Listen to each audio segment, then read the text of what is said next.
Tuhan berfirman kepada Musa, "Inilah yang harus menjadi hukum tentang orang yang sakit kusta pada hari pentahirannya.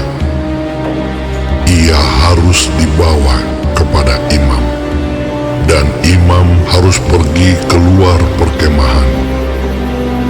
Kalau menurut pemeriksaan imam, penyakit kusta itu telah sembuh daripadanya, maka imam harus memerintahkan supaya bagi orang yang akan ditahirkan itu diambil 2 ekor burung yang hidup dan yang tidak haram, juga kayu aras, kain kirmiji, dan hisop.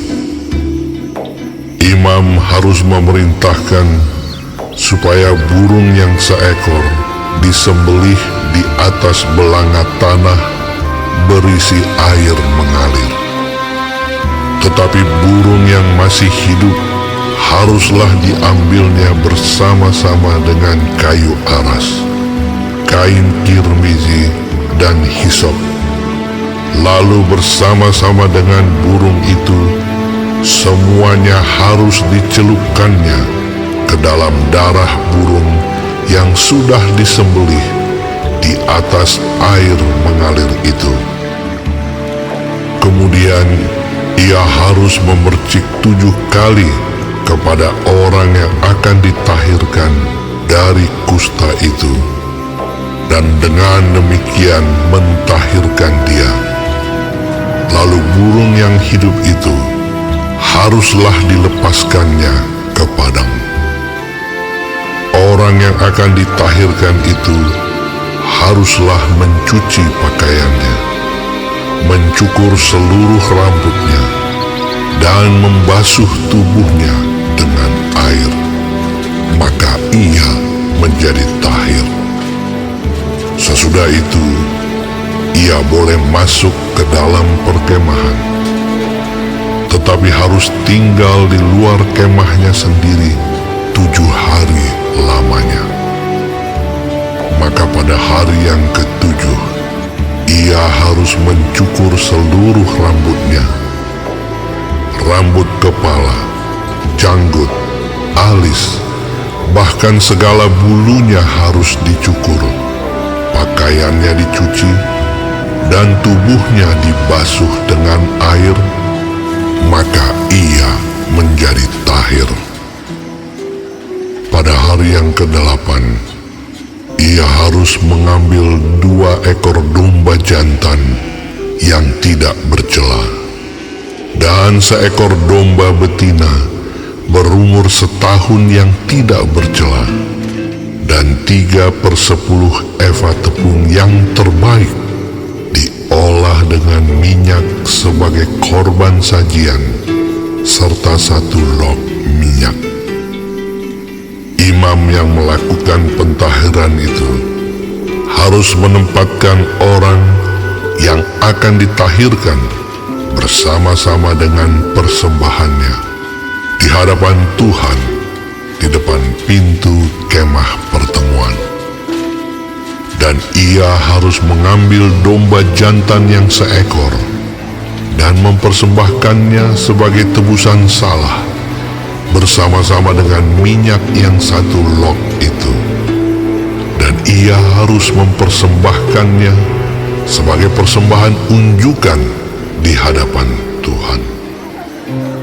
Domba jantan itu harus disembelihnya di tempat orang menyembelih korban penghapus dosa dan korban bakaran, di tempat kudus, karena korban penebus salah, begitu juga korban penghapus dosa, adalah bagian imam.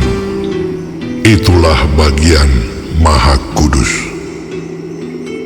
Imam harus mengambil sedikit dari darah tebusan salah itu dan harus membubuhnya pada cuping telinga kanan dari orang yang akan ditahirkan, dan pada ibu jari tangan kanan, dan pada ibu jari kaki kanannya. Imam harus mengambil sedikit dari minyak yang satu lok itu dan menuangnya ke telapak tangan kiri imam sendiri.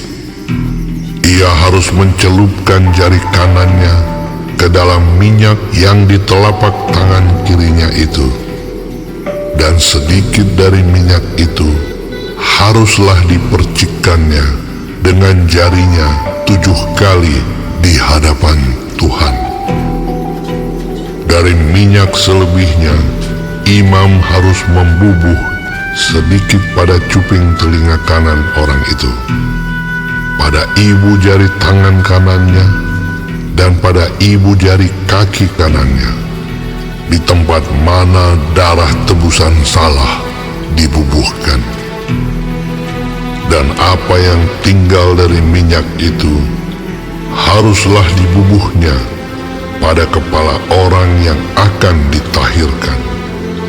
Dengan demikian, imam mengadakan pendamaian bagi orang itu di hadapan Tuhan. Imam harus mempersembahkan korban penghapus dosa, dan dengan demikian mengadakan pendamaian bagi orang yang akan ditahirkan dari kenajisannya.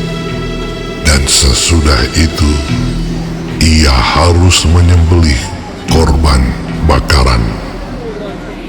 Kemudian imam harus mempersembahkan korban bakaran dan korban sajian di atas mezbah. Dengan demikian, imam mengadakan pendamaian bagi orang itu, maka ia menjadi tahir. Tetapi jikalau orang itu miskin dan tidak mampu, ia harus mengambil domba jantan seekor saja sebagai tebusan salah untuk persembahan unjukan, supaya diadakan pendamaian bagi orang itu. Juga 1/10 eva tepung yang terbaik diolah dengan minyak untuk korban sajian, dan 1 lok minyak.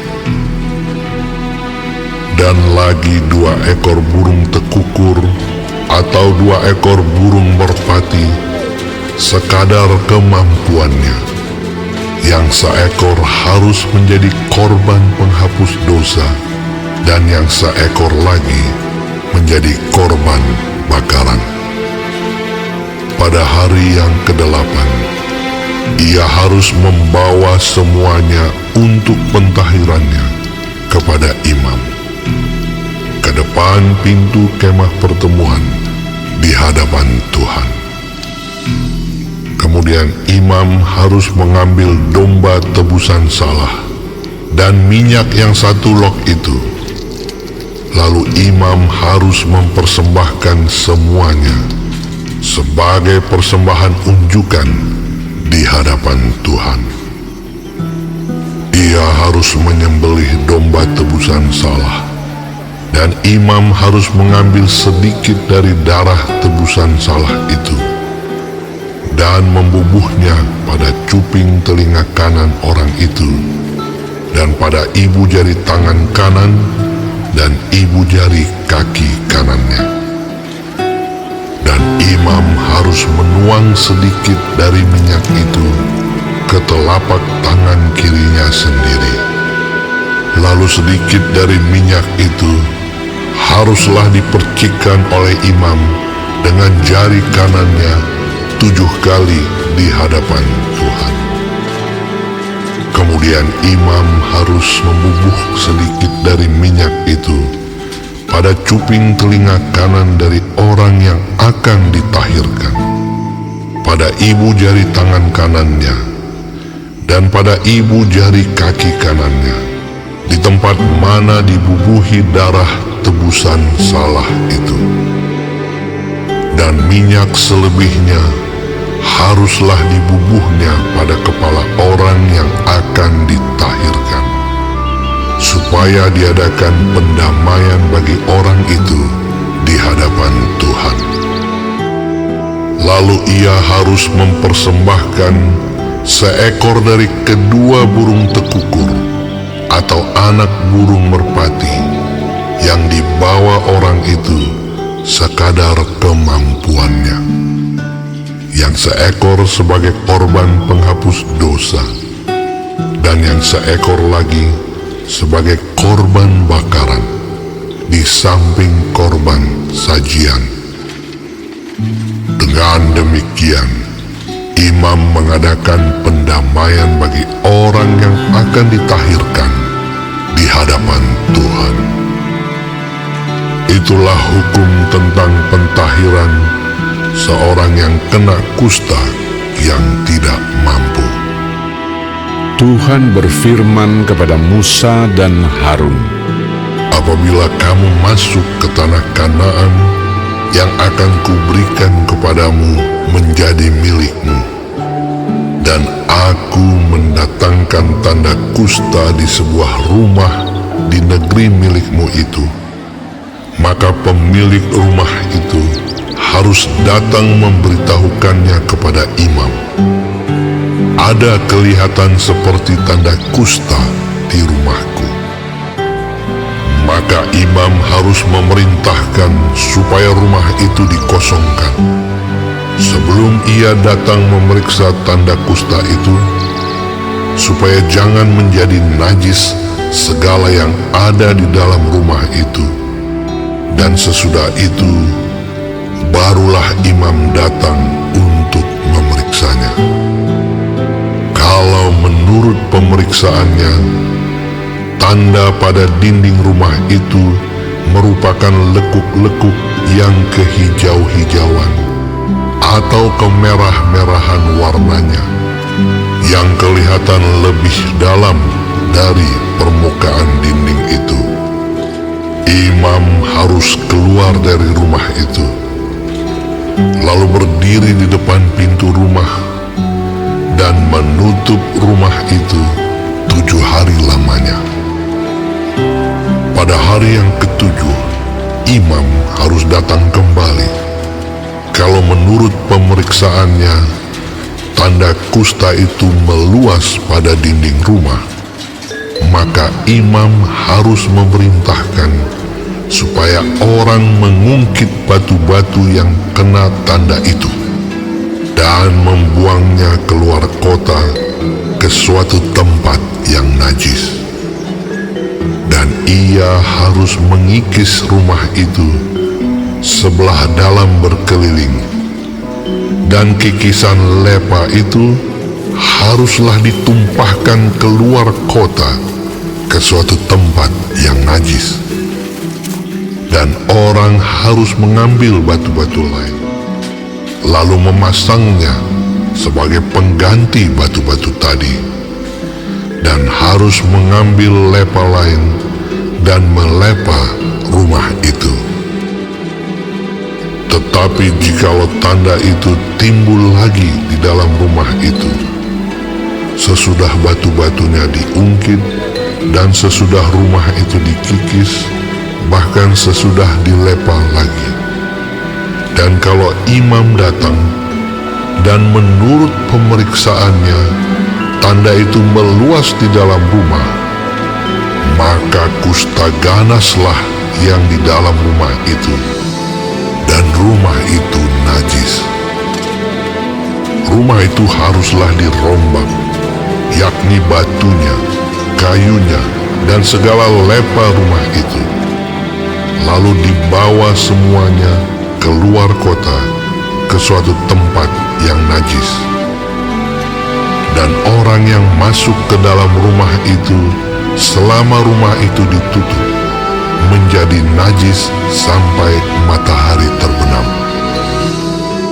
Dan orang yang tidur di dalam rumah itu haruslah mencuci pakaiannya. Demikian juga orang yang makan di dalam rumah itu haruslah mencuci pakaiannya.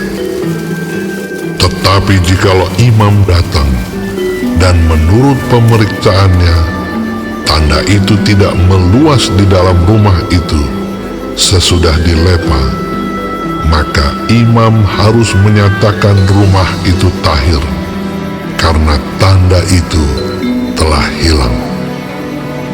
Kemudian, untuk menyucikan rumah itu, haruslah ia mengambil 2 ekor burung, kayu aras, kain kirmizi, dan hisop.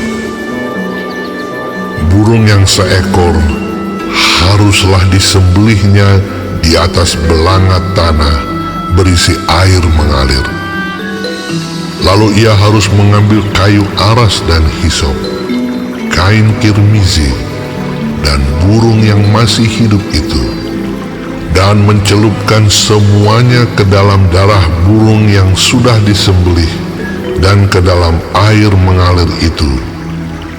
Kemudian ia harus memercik kepada rumah itu 7 kali. Dengan demikian, ia harus menyucikan rumah itu dengan darah burung, air mengalir, burung yang hidup, kayu aras, hisop, dan kain kirmizi. Dan burung yang hidup itu harus dilepaskannya keluar kota ke padang. Dengan demikian, ia mengadakan pendamaian bagi rumah itu, maka rumah itu menjadi tahir.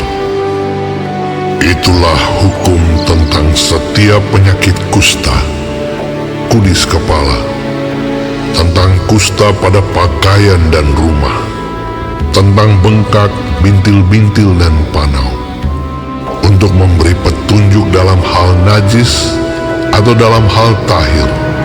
Itulah hukum tentang kusta.